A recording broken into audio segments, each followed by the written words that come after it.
My name is Jon Stewart. We got a phenomenal show for you tonight. Later on, going to be joined by the legendary Jane Fonda.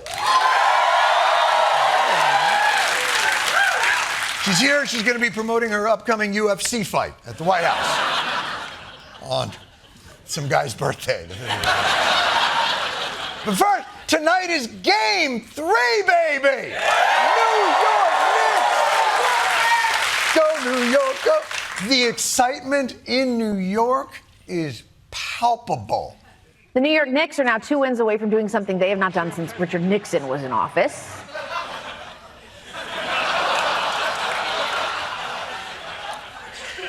Was that necessary? The Nixon reference? Oh, the last time the Knicks won, the flu was treated with leeches. No. I know it's been a long time. Look at me. But we're all excited here. Everyone in New York is rooting for the Knicks. Well, almost everyone. Abuse that's piling up online for Elmo after he tried to be neutral about the NBA Finals. A Sesame Street star posted, Elmo hopes both teams have fun.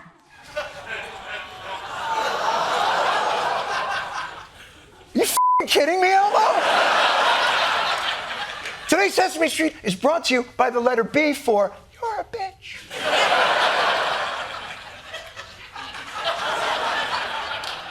Surely Elmo's fellow New Yorkers responded to his wavering with our trademark grace and understanding. New Yorkers didn't like that. They unleashed some fury on him, blasting Elmo as a traitor, telling him to pick a side. The city's transportation department even threatened, don't make us take this down, bro.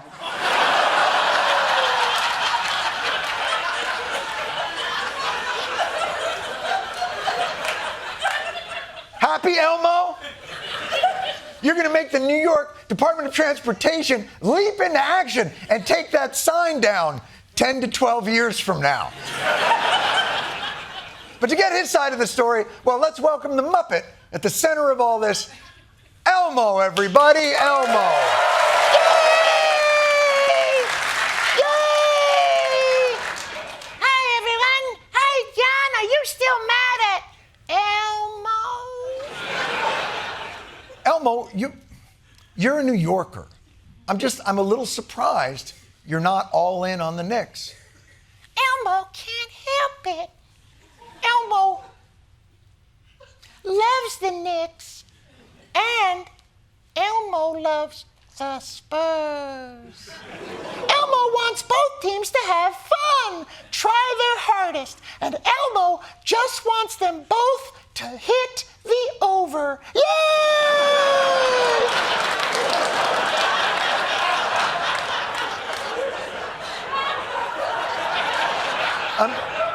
I'm sorry, did you just say hit the over? Yeah, that's right, kids! The over! That's why the number of the day is plus 216.5! Yay!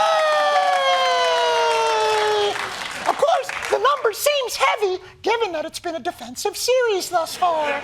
Yay! Elmo, do you gamble? No. This isn't a gamble. This is a lock. And Elmo needs it to come in because Elmo has been getting crushed by the unpredictable high school baseball scores. Yay! You can bet high school baseball on these apps? Oh, no. Elmo banned from the apps.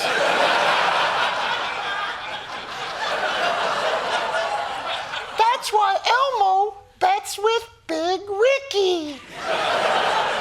He lives in a part of Sesame Street Elmo had never been to before. Yay! Elmo, this is stunning to me. This is shocking. You need help. Yeah. Elmo do need help, Mr. John. Elmo especially need help from Josh Hart. Because Josh Hart averaged 12 points during the regular season on 51% shooting from the field, but less than 2 points in the finals ruining Elmo's parlor. How much money did you lose, Elmo? Elmo can't count that high. But Big Ricky can. That's why Big Ricky had no choice but to break Elmo legs. Look, he broke my legs. I can't use my legs anymore because of Big Ricky. Whee!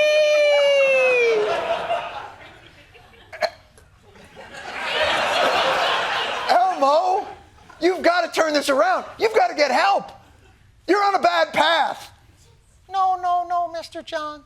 Elmo just on an unlucky streak. Elmo, turn this around. Elmo just need a sure thing, like a prop bet that can't go wrong. Like, oh, is Mr. John going to the game tonight? Well, actually, Elmo, I will be there tonight. Huh. That's what Polymarket think too.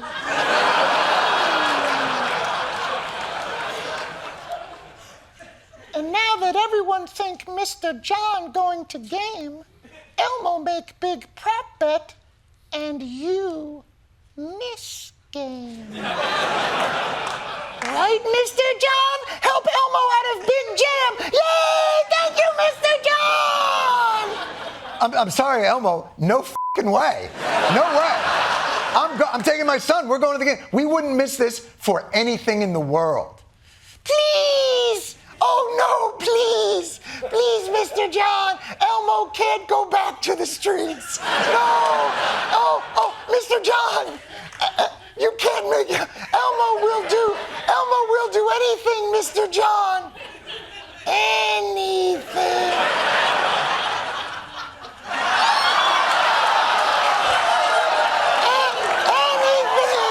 Anything, Mr. John! Please! I can make you so happy! Elmo, jeez, what are you doing? You're embarrassing yourself. Oh, you're not better than Elmo! Elmo will remember this! Elmo will haunt your f***ing dreams! You, Stewart! You! Thank you, Elmo, everybody. Elmo.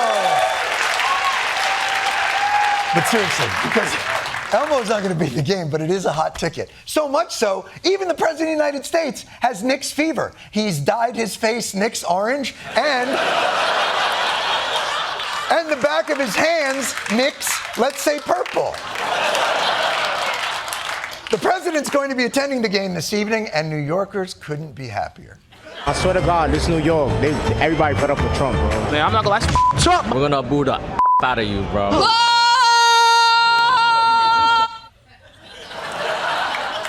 You know, in New York, no matter what your race, color, or creed, well, we all sound just a little Italian. Still, as a New Yorker and a Knicks fan, like the rest of us, he's probably been in a great mood this weekend because of the series, and he's looking forward to the game. Meet the press is crooked, and so is ABC, and CBS, and CNN. But Mr. President, You're one-sided crooked networks. Right, let's call it quits, because I've had enough. Thank you, darling. Have a good time.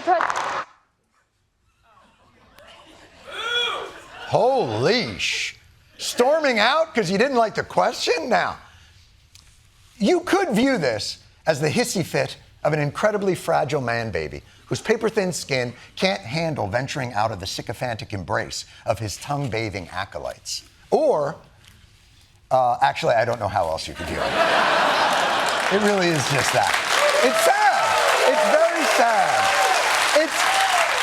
It's sad because the interview with Kristen Welker of Meet the Press began as more of a rom-com meet-cute.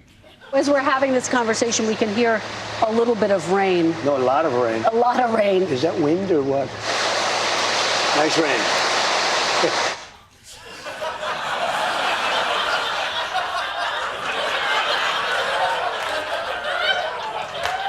If you like pina colada of getting caught. The rain is sweet as long as it's not accompanied by scary sky booms. Hear that sound of thunder, lightning? People will understand. We're on a farm.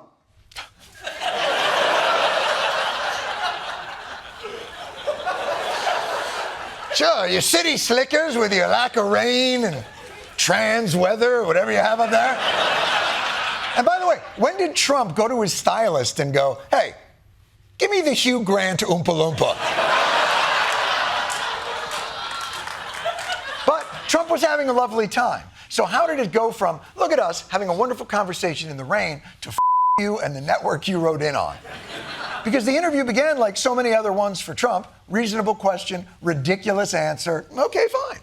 Is this a war as long as there's a naval blockade in place? Well, we have a blockade. It's been extremely effective, and you will see things like you've never seen. The oil will go down. The stock market already, as you know, it's hit an all-time high.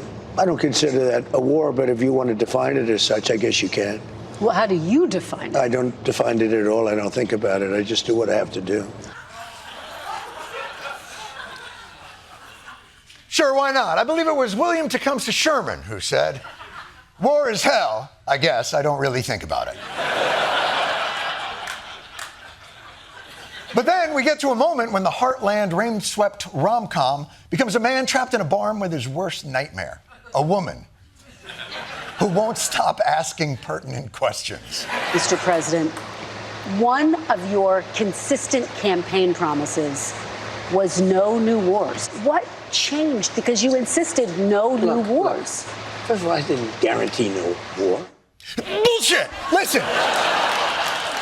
All of us who lived through his campaign know that he made that kind of a centerpiece. He said this. Under Trump, we will have no more wars. And he also said this. I'm not going to start a war. I'm going to stop wars. Of course, he also said this. I'll keep you out of wars. So, no wars again? We won't have wars again. See what I mean? But this reporter, on this day, had the temerity to mention to Donald Trump that, well, actually, he did say that. All the time. But you said it over and over again. Oh, shit.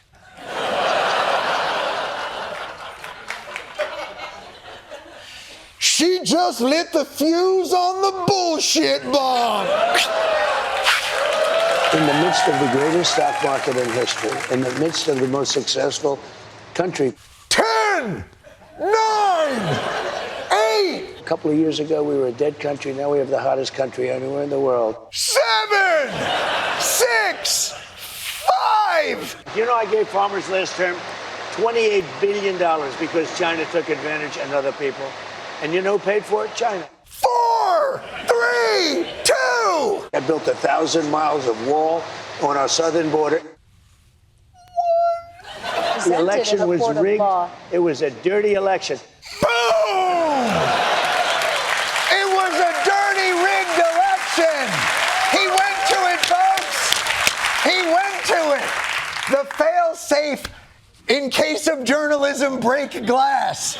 The EpiPen in case you've been stung by reality. But finally, in this instance, when he went to the rigged election, oh, sweet Jesus, finally, his universal get-out-of-interview card didn't work.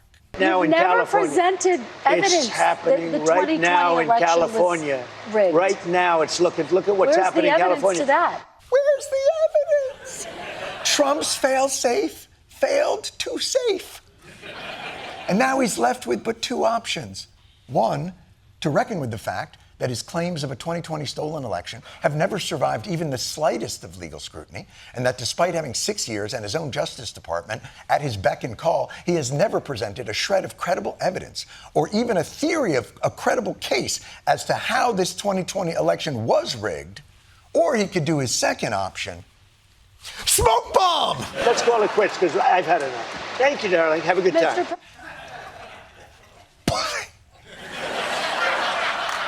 Now, we all know Trump's not actually going to leave the building because it's raining out. And as you know, moisture is the natural enemy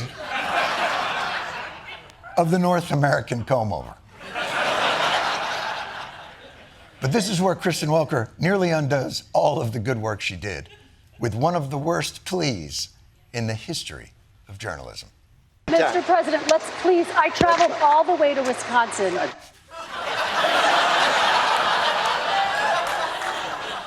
You can't leave, sir. I was in business class. Business. Mr. President, please, Wisconsin, Wheel of Fortune is on an hour earlier here. These people are savages. Their Chinese restaurants only serve Szechuan. No Cantonese to be found. We'll all die of consumption. But you know what? Maybe finally this moment will give journalists permission to not back down, to not just leave it there and move on, and to finally be honest about Trump's inability to be challenged in the moment. I spoke with President Trump on Saturday, and we both acknowledged the complications during the interview posed by the rain. What? You were inside! There was no challenge from the rain? That. No! Donald Trump was not thrown off by the ambient noise during the interview. In fact, ambient farm rain is the least disruptive noise environment he conducts interviews in. These are real clips of his interviews that we have not edited the audio on at all. Mr. President, what are you doing up there?